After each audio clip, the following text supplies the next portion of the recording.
Hello. Hi.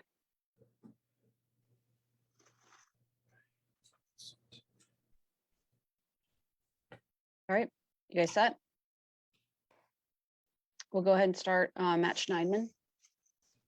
Aaron, what do you think a 24-year-old Aaron Rodgers would have said after family night in '08 had someone told him he'd one day have the chance to break Favre's record in the same stadium? Must be a good run. It's been a good journey. Yeah, I didn't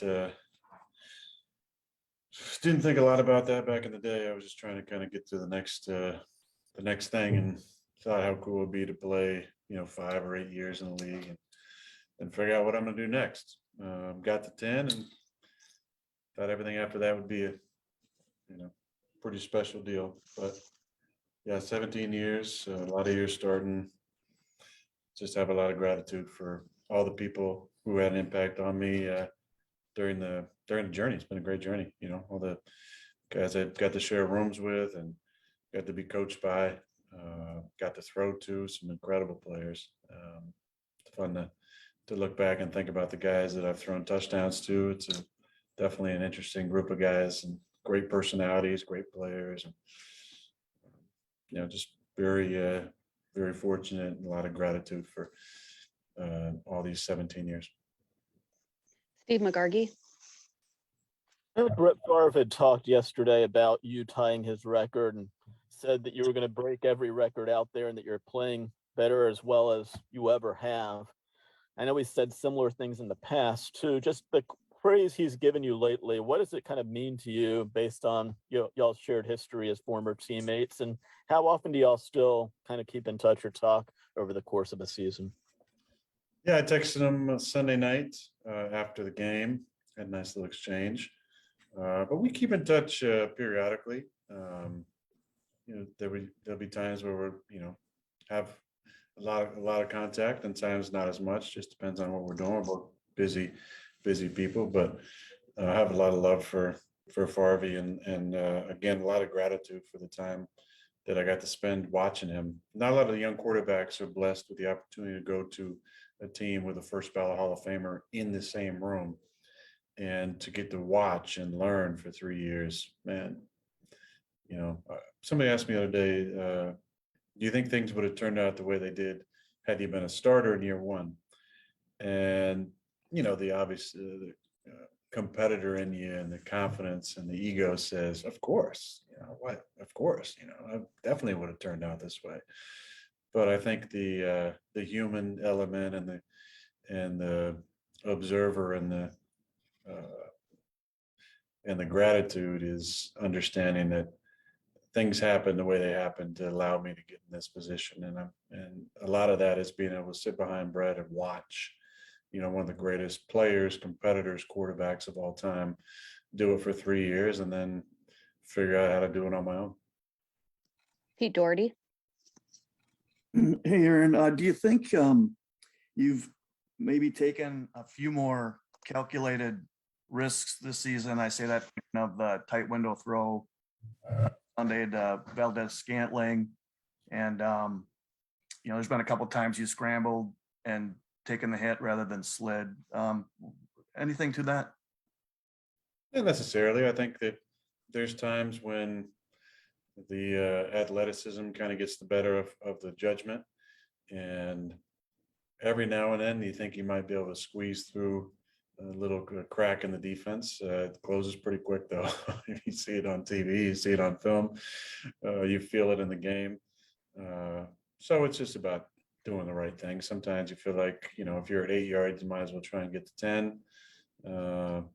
But yeah, I'm trying to be smart out there and trust my instincts. And the last thing I want, and this goes back to working with Tom Clements for so many years, is the 0-yard sack. I mean, that of all the things I hate, and I hate, turn the ball over for sure, but probably nothing as much as I hate the 0-yard sack, because that is strictly on the quarterback.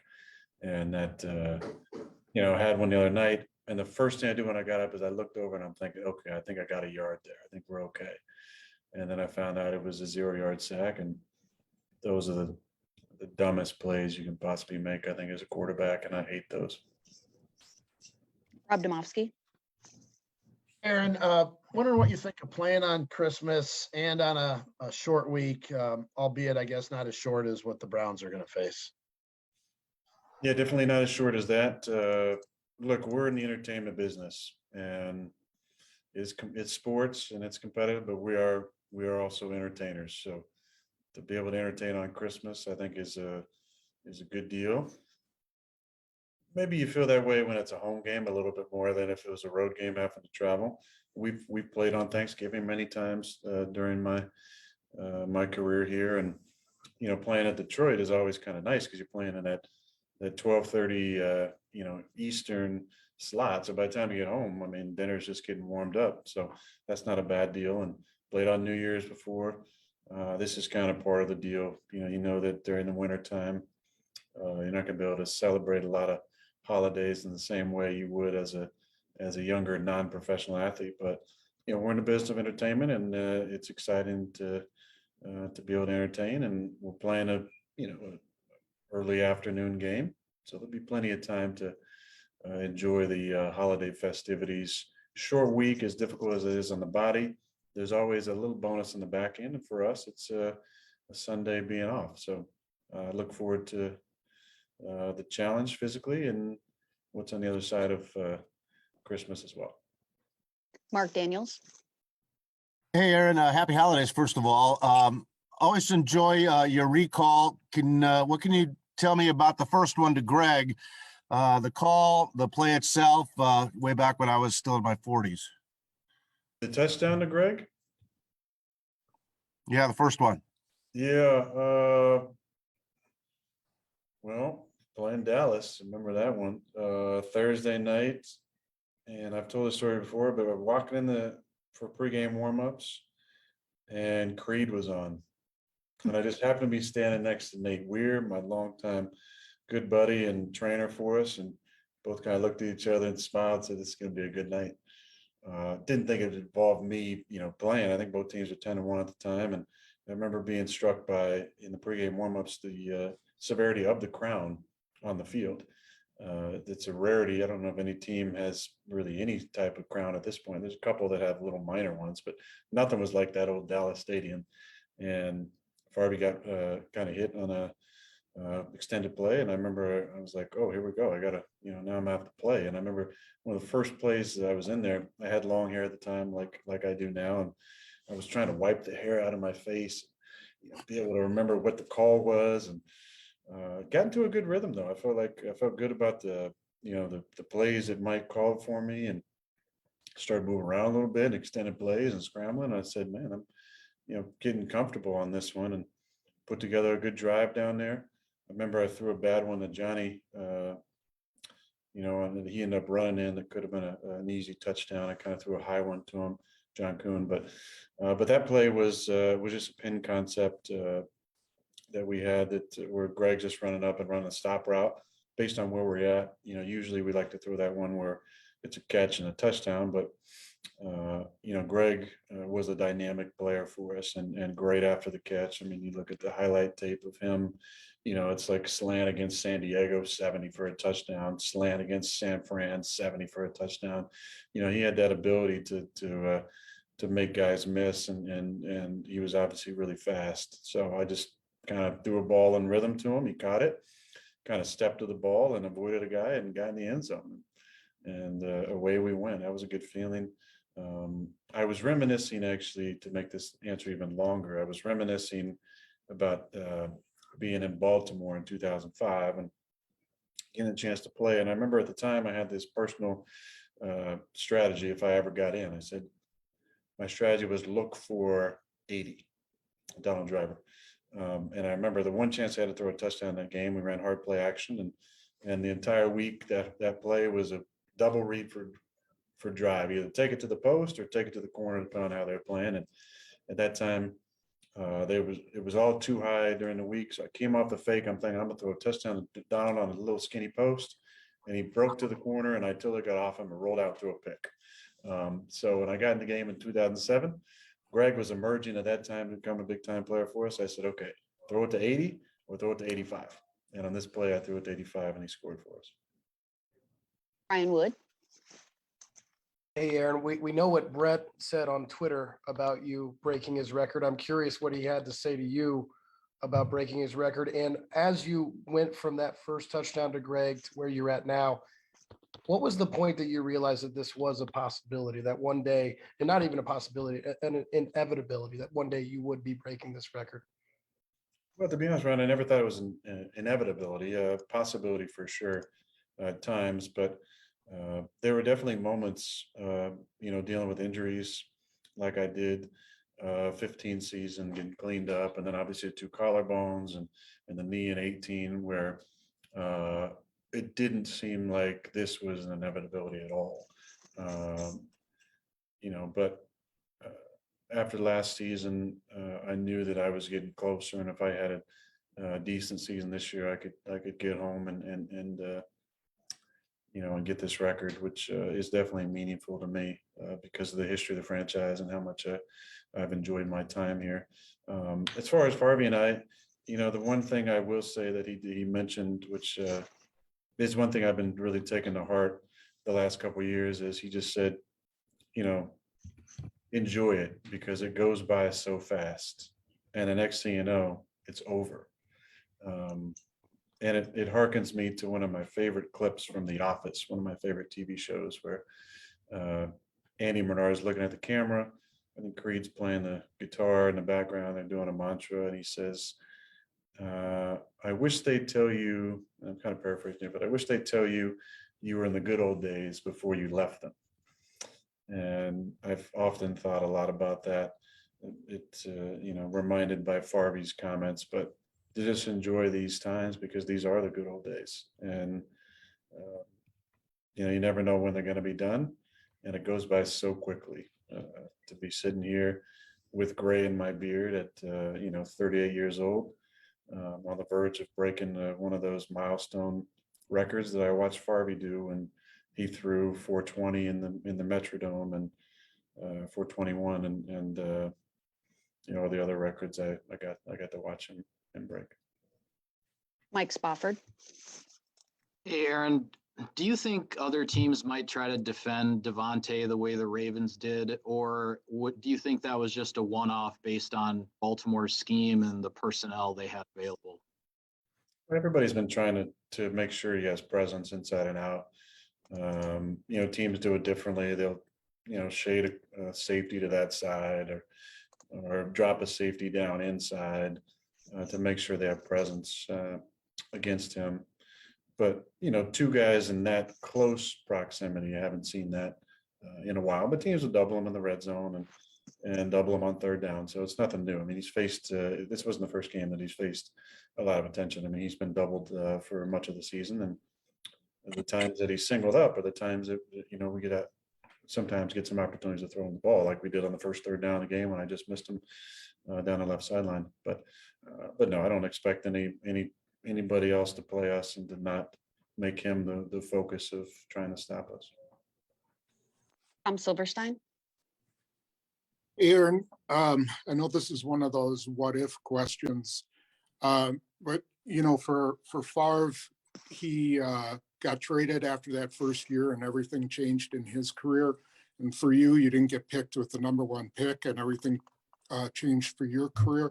Do you ever think about what would have happened, how it would have been different if you had been picked first? Yeah, for sure. Totally. And that's kind of what I was saying earlier is, that gratitude for the way things went down, because I feel like ultimately it was what was best for me. Not just to be able to learn behind Brett, but to get picked by this organization, to kind of have a resettling of the ego and the competitive drive and the work ethic of okay, and now I'm in a room for the first time in my life with a guy who's better than me. He throws it better. Mastery of system is better. Instincts are better. Pocket presence is better. And that was great for me because I really got to see exactly what I needed to work on in order to become great, because my dreams and my aspirations and my drive was to be great. Had I gone to a space where I didn't have that in the room, maybe I wouldn't have been able to firsthand see kind of comparatively where I was at to where I want to be. Now, as a competitor, as a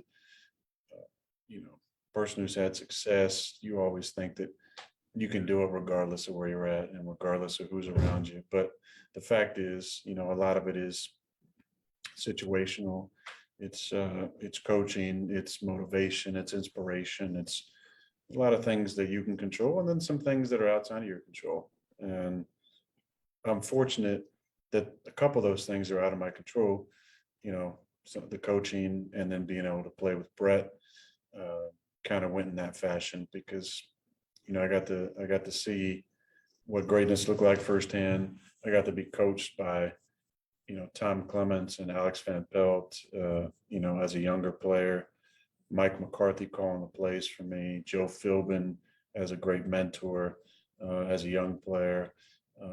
Having those guys was really special. Then obviously the kind of guys that we've had here, the Donald Drivers and Jennings and Jones and Jordy Nelson, Randall Cobb, obviously Devontae that we have now. It's been a good group of guys to be able to play with. Just a reminder, Rashawn Gary is at the other Zoom room. We'll continue. Kyle Malzahn. Hey, Aaron, you talked about the touchdown to Greg Jennings just a little bit before, but 442 touchdowns is a lot, and you've been doing this a very long time. But when you look back, is there one touchdown that's continues to stand out throughout the years that you've thrown? Not necessarily, no. I mean, I enjoy kind of the fun ones where it's a specific scheme that comes together, or a throw maybe. Like the one to Aaron Jones the other night on the backside of a play that, I'd seen Farby do back in 2005 in the preseason. That's a fun one to think about.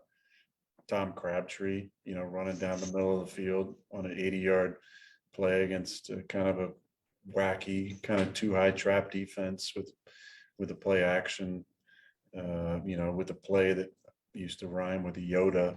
It's like that's a fun one to think about. Some of the tight window throws that we had, from Bobby Tunyon this year to going back to J Mike years ago, in 2009, I believe, on a tight window. First time I threw a sluggo for a touchdown, slant and go to Jordy Nelson against Detroit in 2008 is a special one. Some hole shots that I've hit, some scramble drills that we've hit. James Jones in the hoodie game, sideline crazy catch that he had, keeping his feet down. My first touchdown to Jordy Nelson coming back in 2010 after a concussion, on an action that went to, I think it went 80 for a touchdown. That kind of got us settled in a game we had to win in order to keep our playoff hopes alive. The ones in the Super Bowl are special for sure. But yeah, there's too many to think about, and then some will hit your brain or you see a highlight. It's more the guys. It's the Tom Crabtrees and the John Coons and the James Jones and contested catches and Randall Cobbs, Hail Mary and Jeff Janis in Arizona. Just Richard Rodgers and in Detroit. Just those. It's more the moments than it is the specific throws or routes. We'll do two more. Cassidy Hill. Hey, Aaron. Jadeveon Clowney's on the reserve COVID list, but if he is back by Saturday, without sort of giving away your game plan, how much are you weighing him versus Myles Garrett, trying to go away from them? How do you balance having the two of them both there? Well, if they're both playing, you can't really go away from. You got to go at one of them. I mean, but if you're running the ball, you're gonna be running the ball at one of them. They're stud players. I mean, Garrett is, had just a fantastic season. I mean, he's got to be mentioned as Defensive Player of the Year in that conversation. He's just a monster. I mean, he's a fantastic player. He legitimately has gold jacket possibilities in his future if he keeps playing the way he's playing for a few more years. And Clowney, has been a specimen since he got in the league, and we played against him a few times over the years. Fantastic player, just stud, long, athletic, smart. So look, you got to try and find a way to slow him down a little bit, but it's going to be a physical game. You know that when those two guys are on the field. And last one, Aaron Nagler. Aaron, it looked like you pulled out the sleight of hand play action fake where the ball fake where you hide the ball and then you roll out a few more times than usual. Like most games, we've seen you run it once, but this game on Sunday, you ran it like 2 or 3 times. I remember a couple years ago, you guys ran it in San Francisco and Bosa was literally like in your lap as you came out of it and you had to get the ball out. Does it speak to the level of trust you have in Yosh and Dennis that you can hide that ball and you're not going to get walloped from the backside? Yeah, I mean, that's a good question. The Bosa one that I remember, he was right up there and then he went with a fake. And so I was able to get outside. In actuality, it doesn't have anything to do with the tackles. It's really the fake. You just have to trust the fake, and then you have to time it up, not time it up, but you have to match it up with the run. So and you have to be able to run counter and power if you want to run counter keeper and power keeper. The fake, I've said it, I give credit to Alex for helping me with that footwork, that guitar fake. But you got to run the ball and then have the same type of action in order to come back and do it. I think, they saw it, Matty saw it against Chicago and saw the replay and kind of fell in love with that fake. So he wanted to call it a few more times in the game because when we were on the sideline, I feel like we'd called it 3 times already, And he goes, what do you think about counter keeper? And I was like, I feel like we won already. You think they're gonna get one more time? So we kind of yeah, maybe we'll just sit on that one for a little bit. But I think we ended up running counter again. So it was, that's what you got to do. You got to match up the runs with the actions. Matt does a great job of that. This scheme does, and I love doing that action because I feel like whether or not it's the run or the keeper, when you match them up, it makes it hard on the defense for sure. All right, Aaron, that's it. Appreciate it. All right. Thanks, y'all.